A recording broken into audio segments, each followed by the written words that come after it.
नहीं पापा, मैं तो समाज को ये संदेश देना चाहती हूँ कि आपके जैसे सोच की वजह से लाखों लड़कियाँ जन्म लेते ही कचरे में फेंक दी जाती हैं।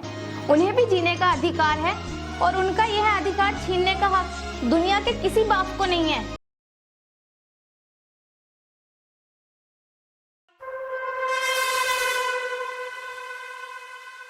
मालिक, भगवान के प्रति जो आपका विश्वास है उसे कम मत होने दीजिए। आपकी इच्छा जरूर पूरी होगी। श्यामलाल, दुआ करो कि इस बार लड़का ही हो, वरना हमें एक निर्दोष बच्चे की हत्या का पाप अपने सिर पर लेना होगा। मालिक, इतने निर्दयी मत बनो। सुनो श्यामलाल, ये जो हम हर साल देवी माँ के दर्शन के लिए जाते हैं, तो आज के बाद हम कभी नहीं जाएंगे अगर लड़की हुई तो। नहीं मालिक, अगर लड़की हुई तो समझो वह उसी देवी माँ का आशीर्वाद होगा जिनके आप दर्शन करने जाते हैं, और आशीर्वाद को कभी ठुकराया नहीं जाता। नहीं चाहिए हमें ऐसा आशीर्वाद जो बड़ा होकर हमारे माथे का कलंक बन जाए। नहीं मालिक, लड़की होना कोई इतना बड़ा अपराध नहीं है। श्यामलाल, मत लो ये लड़की का नाम मेरे सामने। अब तो मुझे लड़की के नाम से भी नफरत होने लगी है। मुबारक हो जमींदार साहब, आपको बेटी हुई है, आपके घर लक्ष्मी आई है। नहीं, ऐसा नहीं हो सकता। श्यामलाल, फेंक दो उसे कहीं ले जाकर कचरे में। नहीं मालिक, ऐसा करना बहुत बड़ा पाप है। बस, मुझे कुछ नहीं सुनना। उठाओ उसे और ले जाकर फेंक दो।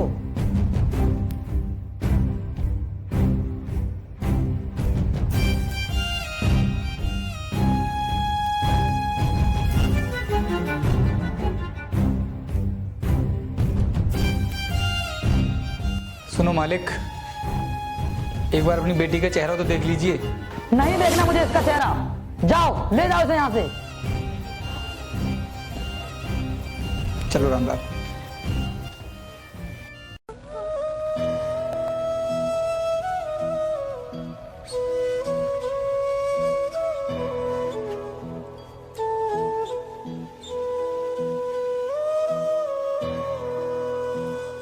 रामलाल, ये जो मालिक हमसे करवा रहे हैं, क्या ये करना ठीक है? ठीक तो नहीं है श्यामलाल, लेकिन हम कर भी क्या सकते हैं। अगर हमने ऐसा नहीं किया तो मालिक हमें नौकरी से निकाल देंगे। बात तो ठीक है रामलाल तुम्हारी, लेकिन एक बच्चे की हत्या का पाप हमारे सिर पर भी तो आएगा। मुझे बहुत दुख हो रहा है। एक काम करते हैं रामलाल, अगर इसमें तुम मेरा साथ दो तो। बोलो श्यामलाल, कैसा साथ चाहिए तुम्हें? रामलाल, मैं सोच रहा हूँ कि वैसे भी मेरे पास कोई संतान नहीं है, तो क्यों ना मैं इस बच्ची को पाल लूं, अगर तुम मालिक से कुछ ना कहो तो। तुम चिंता मत करो श्यामलाल, मैं किसी को कुछ नहीं बताऊंगा, और इस बच्ची को तुम पाल लो। ठीक है, ठीक है रामलाल, मालिक से बोलना कि श्यामलाल अपने घर गया है और हमने बच्ची को कचरे में फेंक दिया है, जिससे कि मालिक को कुछ पता नहीं चल पाए। ठीक है।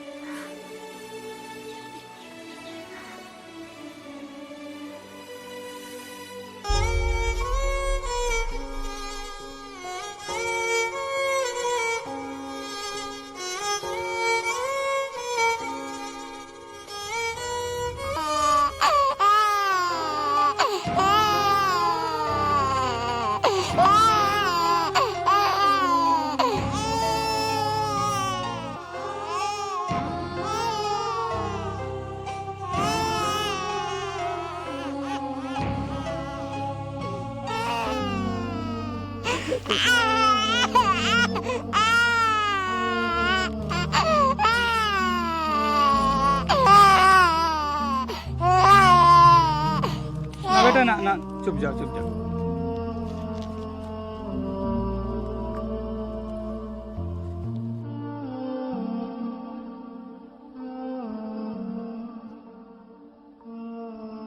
बेटा, थोड़ी देर के लिए सो जा, थोड़ा काम बचा है, फिर हम लोग घर चलेंगे, ठीक है?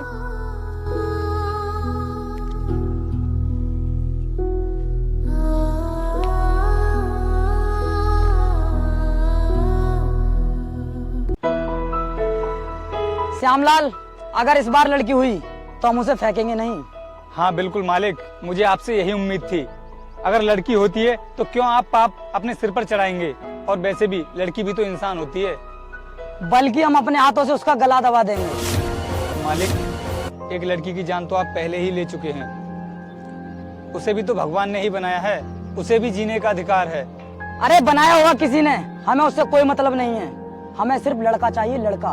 और सुनो, हमारे घर में लड़कियों को जीने का कोई अधिकार नहीं है। अरे मालिक, आप ये क्यों नहीं समझते कि आज के समय में लड़कियां लड़कों से आगे निकल चुकी हैं। बधाई हो जमींदार साहब, आपकी इच्छा पूरी हुई, आपके घर में लड़का पैदा हुआ है।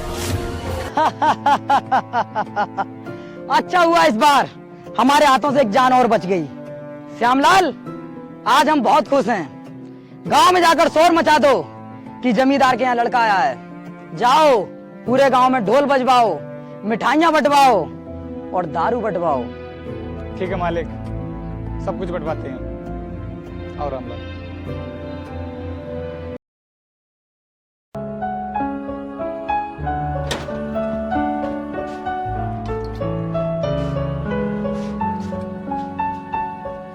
अरे ये क्या है बेटा? तुम्हारी माँ को मरे एक दिन भी नहीं हुआ और तुमने शराब पीनी शुरू कर दी। ये बुद्धे, बूढ़ी हो गई थी वो, इसलिए लुढ़क गई। और उस बूढ़ी औरत के चक्कर में मैं अपनी जवानी क्यों खराब करूं? मैं तो रोज पीऊंगा। अरे शर्म कर, ये तेरी दारू पीने की और जुआ खेलने की आदत है ना, इसी वजह से तो मर गई वो। वे बुद्धे, शर्म तो मैं बाद में करूंगा, पहले मुझे 50,000 रुपए दे। अरे कल तो दिए थे तुझे 50,000 रुपए, इतनी जल्दी खर्च कर दिए? ये बुद्धे, वो तो मैं जुए में हार गया, मुझे 50,000 रुपए मत दे। लेकिन बेटा तेरी इस आदत की वजह से तो हम बर्बाद हो जाएंगे। ये बुद्धे, ये फालतू की डकोरलेबाजी मैंने सुना, तुझे पैसे देने हो तो दे, वरना मैं अपनी नस काट लूंगा। नहीं नहीं बेटा, ऐसा मत कर। ये ले चाबी, तुझे जितने पैसे निकालने हो निकाल ले।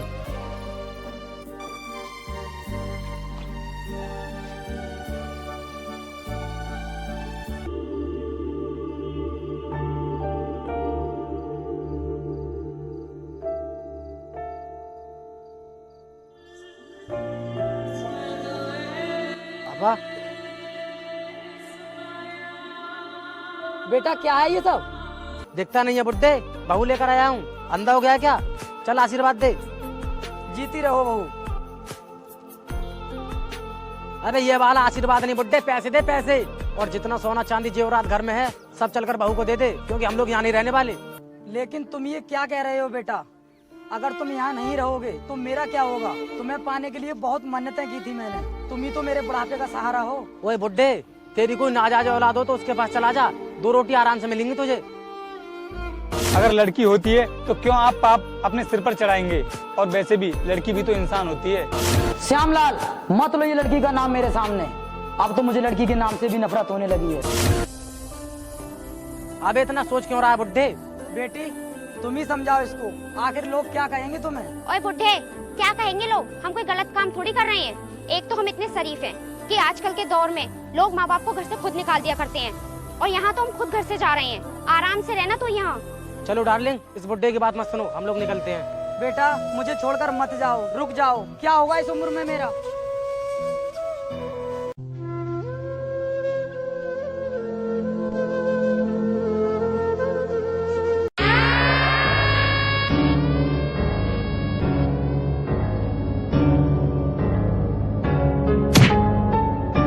सॉरी भाई साहब। क्यों बे बुड्ढे, देख कर नहीं चल सकता इस बुढ़ापे में? लगता है भाई इसकी आंखों में चर्बी आ गई है, निकालनी पड़ेगी साले की। अरे भाई साहब, गलती आपकी है, आप ही तो टकराए थे मुझसे। अरे भाई यूं ना मानेगा ऐसे, देखो अपनी सफाई दे रहा है। अरे भाई मैं खुद किस्मत का मारा हूँ, मैं क्यों टकराऊंगा आपसे? हम तेरा दुखड़ा सुनने के लिए नहीं आए हैं। मारो साले को।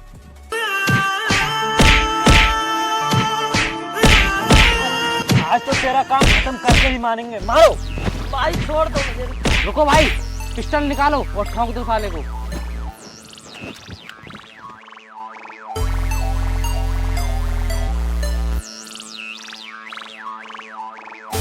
भाई साहब बचा लो मुझे। अरे बेटा तू, बेटा बचा ले मुझे इन गुंडों से।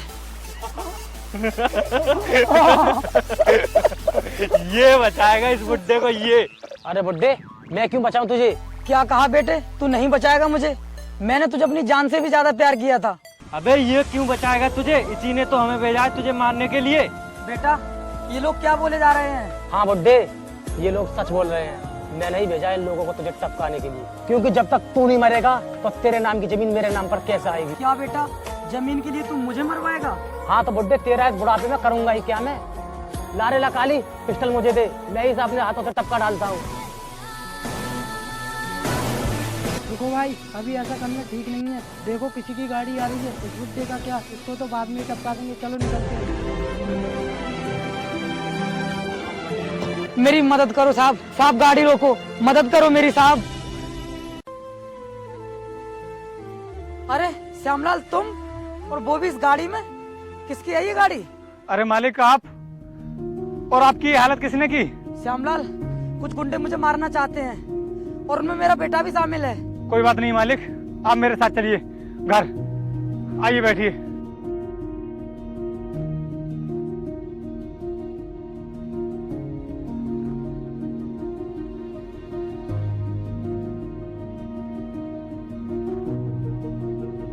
मालिक, आप बताइए, आपका बेटा आपको क्यों मरवाना चाहता था? श्यामलाल, मेरे पास जितना भी पैसा था, मेरे बेटे ने जुआ और शराब की लत में आकर सब पैसा बर्बाद कर दिया और अब मेरे पास मेरी जमीन ही बची है। वो मुझे मरवाकर उस जमीन को अपने नाम पर करना चाहता है। श्यामलाल, आज मुझे अपनी उस फेंकी हुई बेटी का बहुत अफसोस हो रहा है। मालिक, मैंने तो आपको पहले ही समझाया था कि बेटियां भी किसी भी क्षेत्र में बेटों से कम नहीं होती हैं। श्यामलाल, अब मुझे ये बताओ कि तुम्हारी जिंदगी इतनी जल्दी कैसे बदल गई? बताना क्या है मालिक, अब से कुछ साल पहले आपने जिस बेटी को हमसे फेंकने के लिए कहा था, हमने उसको फेंका नहीं, बल्कि मैंने उसे पाला, उसकी अच्छे से परवरिश की और उसे खूब पढ़ाया लिखाया। और मालिक, अभी कुछ दिन पहले उसने मेरा सीना गर्व से चौड़ा कर दिया। मालिक, वो हमारे शहर की डीएम बन चुकी है। क्या कहा श्यामलाल तुमने? मेरी बेटी जिंदा है? श्यामलाल, तुमने मेरी उस बेटी को बचाकर मुझे पाप में डूबने से बचा लिया। मैं अपनी बेटी से मिलना चाहता हूँ। श्यामलाल, तुम देवता हो, तुम महान हो। तुमने एक निर्दोष और मासूम बच्ची की जान बचाकर मेरे ऊपर बहुत बड़ा एहसान किया है। अरे मालिक, उठो आप। वो कहते हैं ना कि बेटा बेटी एक समान, जो फर्क समझे वो नादान। जब चाहत रखोगे केवल एक बेटे की, तो सुख कहाँ से पाओगे?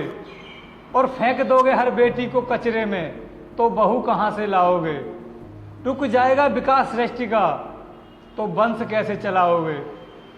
मालिक, ये कविता मैंने अपने हाथों से लिखी है। मालिक, आप जैसे सोच वाले लोगों की वजह से ना जाने कितनी बेटियां कचरे में ही मर जाती हैं, क्योंकि उनको फेंकने वाला बाप तो मिल जाता है, लेकिन उठाने वाला श्यामलाल नहीं मिलता। मालिक, श्यामलाल, एक एहसान और कर दो मेरे ऊपर, मुझे मेरी बेटी से मिलवा दो।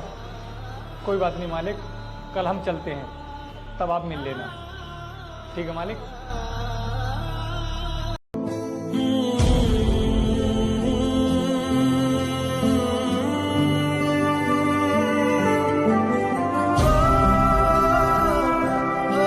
मालिक,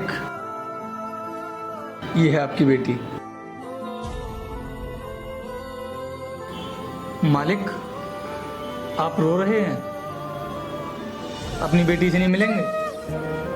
श्यामलाल, कैसे बात करूं अपनी बेटी से? मैं तो उसे मुंह दिखाने के लायक भी नहीं हूं। नहीं मालिक, ऐसी बात नहीं है। आखिर गलती तो इंसान से ही होती है, और उस गलती का पश्चाताप आप कर चुके हैं। आइए मालिक। बेटी। अरे अंकल, आपने क्या तकलीफ की? मुझे बोल दिया होता, मैं आ जाती। बैठिए आप।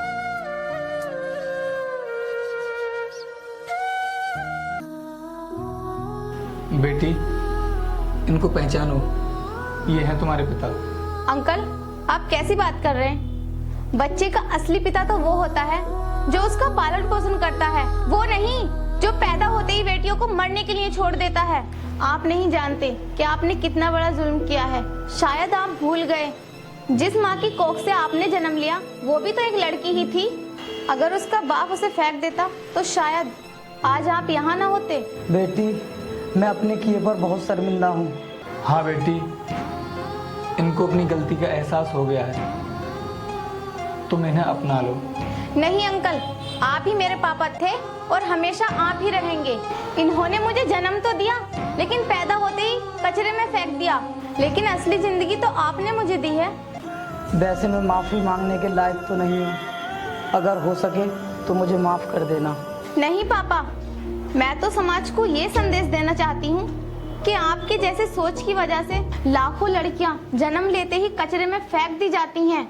उन्हें भी जीने का अधिकार है और उनका यह अधिकार छीनने का हक दुनिया के किसी बाप को नहीं है। कोई बात नहीं बेटी, अब इन्हें माफ़ कर दो। सो हे गाइस, होप करता हूँ कि इस बार वीडियो आपको जरूर पसंद आई होगी। अगर वीडियो पसंद आई है तो एक छोटा सा लाइक तो बनता है यार। जल्दी से अभी कभी वीडियो को लाइक कर दो और कमेंट करके जरूर बताना कि आपको वीडियो कैसी लगी। दोस्तों, इस वीडियो में हमने आपको एक सीख देने की कोशिश की है कि बेटियां कभी माँ बाप के ऊपर बोझ नहीं होती। दोस्तों, मैंने जो अपनी बेटी के साथ किया है, आप भूल कर भी कभी ऐसा मत करना। अगर वीडियो पसंद आई है तो जल्दी से अभी कभी लाइक कर दो। तो मिलते हैं नेक्स्ट वीडियो में, तब तक के लिए जय हिंद, जय भारत।